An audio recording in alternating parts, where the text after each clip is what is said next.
बोलो जयकारा बोल मेरे श्री गुरु महाराज की जय। श्री हुजूर सतगुरु दाता दयाल जी के मुख प्रवचन कल्याणकारी उपदेश। सतगुरु की आज्ञा। आप सब गुरुमुख श्री श्री 108 श्री परमहंस दयाल जी महाराज जी के सेवक हैं और उनकी मुबारक मौत से श्री आनंदपुर दरबार में पहुंचे हैं।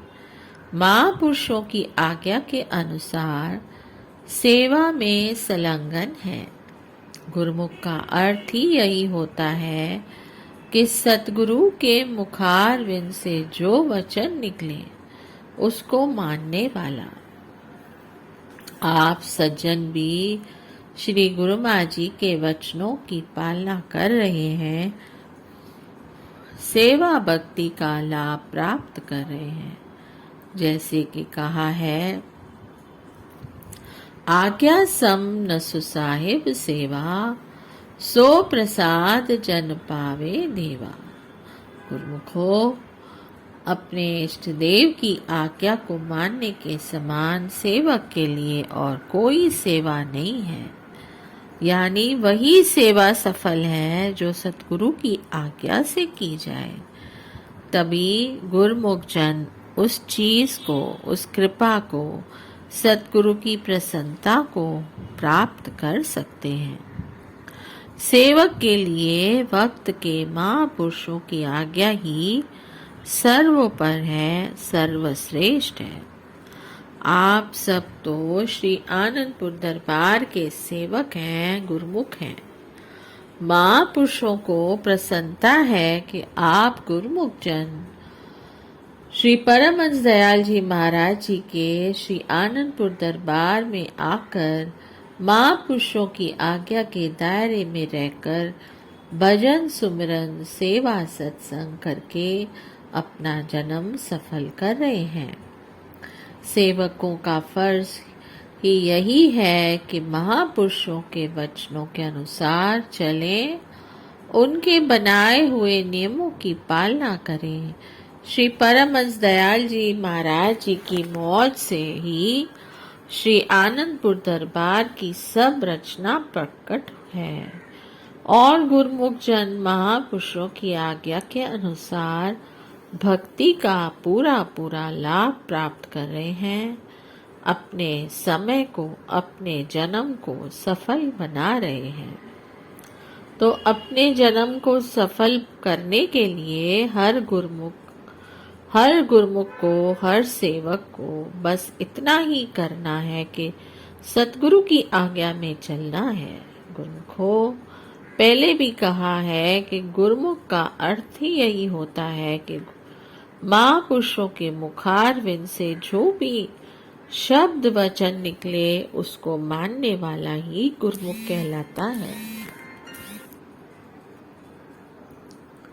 आप सब तो गुरुमुख हैं, श्री गुरु दरबार के सेवक हैं। इसलिए दृढ़ता से नित्य प्रति भजन अभ्यास, श्री आरती पूजा, सेवा सत्संग, दर्शन ध्यान करते हुए अपना जन्म सफल करें, महापुरुषों की प्रसन्नता हासिल करें।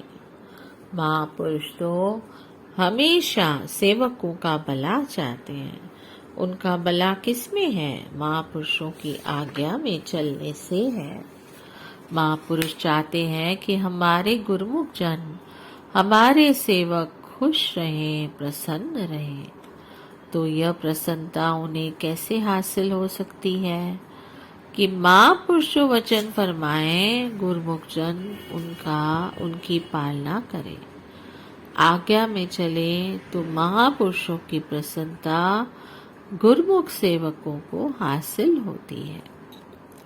जिस कार्य को इंसान दिलो जान से करता है तो उसमें सफलता भी मिलती है और उसे प्रसन्नता भी होती है। उसी तरह जब गुरुमुख जन महापुरुषों के वचनों के अनुसार अपना जीवन बनाते हैं, उनकी आज्ञा में चलकर भक्ति की कमाई करते हैं तो महापुरुषों को भी प्रसन्नता होती है।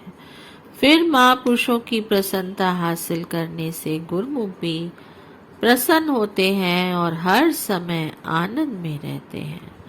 महापुरुषों की आज्ञा में चलने से ही गुरुमुख जन अपनी मंजिल पर पहुंच जाते हैं। गुरुमुखों, जो कुछ भी है वह सब वक्त के महापुरुषों के वचनों में ही है। जैसे कि कहा है, गुण सब गुरु के वचनन माही, सहजो शिष्य जो बिसरे नाही।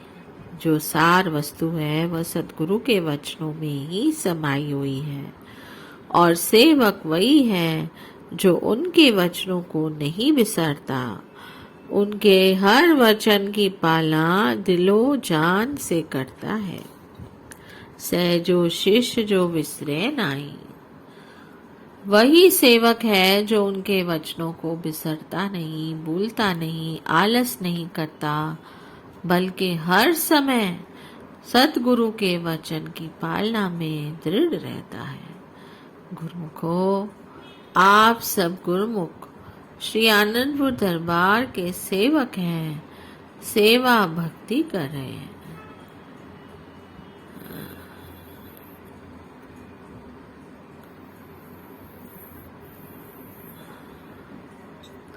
आप सब गुरुमुख श्री गुरु दरबार के सेवक हैं, सेवा भक्ति में संलग्न हैं। गुरुमुखों का अपना और असली कार्य सतगुरु की आज्ञा के अनुसार सेवा भक्ति करना, सतगुरु की प्रसन्नता हासिल करना और अपने जन्म को सफल करना है। हर गुरुमुख को इस बात का खास ख्याल रखना चाहिए कि वही गुरुमुख अपने इष्ट देव की प्रसन्नता को हासिल कर सकता है जो उनकी आज्ञा में चलता है। वह यह देखकर महापुरुषों को प्रसन्नता होती है कि गुरुमुख जन आज्ञाकारी हैं और अपने फर्ज की अदायगी कर रहे हैं। इसलिए सब गुरुमुख अपने फर्ज की अदायगी करते हुए महापुरुषों की प्रसन्नता हासिल करें और अपना जन्म सफल करें। बोलिए जयकारा, बोल मेरे श्री गुरु महाराज की जय। जय सच्चिदानंद।